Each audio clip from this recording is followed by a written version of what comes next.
नमस्कार। प्रस्तुत है आज का चिंतन। मनुष्य एक सामाजिक प्राणी है।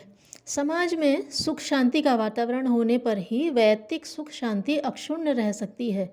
अपने को अपने तक सीमित रखने की प्रवृत्ति जहाँ भी जिस भी समाज में पनप रही होगी, वहाँ व्यक्ति पारस्परिक स्नेह सद्भाव की सहानुभूति को खो रहा होगा और उसके कारण उन सभी लाभों से वंचित रहेगा जो सामाजिक जीवन में पारस्परिक सहयोग सहकार पर टिके हुए हैं।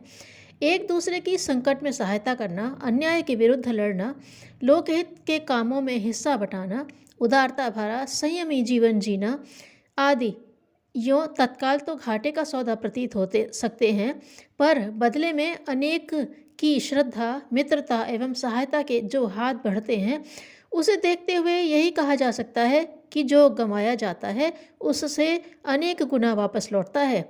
महामानवों को प्रगति के उच्च शिखर तक पहुंचने का अवसर इसी आधार पर मिलता है। स्वार्थियों के लिए यह द्वार सदा बंद ही रहते हैं।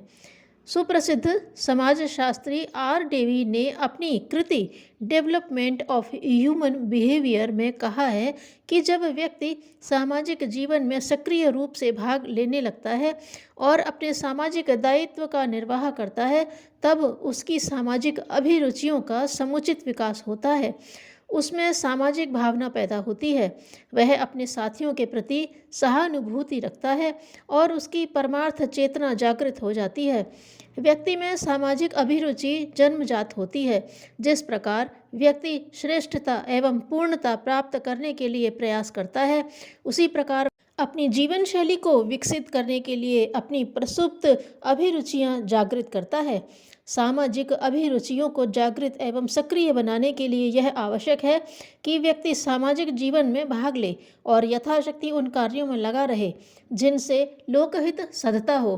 इस तरह के गुणों के बीज वस्तुतः प्रत्येक व्यक्ति के व्यक्तित्व में प्रसुप्त रूप से सन्निहित होते हैं और प्रयास करने पर अथवा अनुकूल वातावरण पाकर वे प्रस्फुटित हो उठते हैं। डेवी ने सामाजिक चेतना के विकास को ही आत्मविस्तार कहा है। उनके अनुसार सुपर व्यक्तित्व के प्रेरणा केंद्र सामूहिक चेतना के पूर्ण विकसित स्वरूप को ही सोशल सेंस अर्थात सामाजिक वृत्ति कहते हैं। जिस भी समाज में यह वृत्ति जितनी अधिक विकसित होगी, वहाँ के व्यक्ति उतने ही श्रेष्ठ एवं महानता से युक्त होंगे।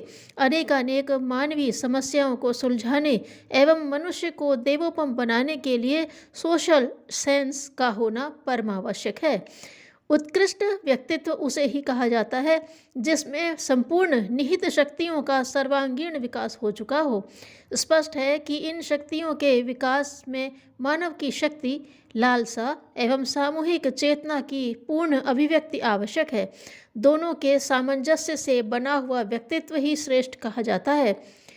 जीवन क्रम में शुद्धता वह है जिसमें व्यक्ति अपने निजी लाभ की ही बात सोचता है और स्वार्थपरता की दुनिया में ही खोया रहता है।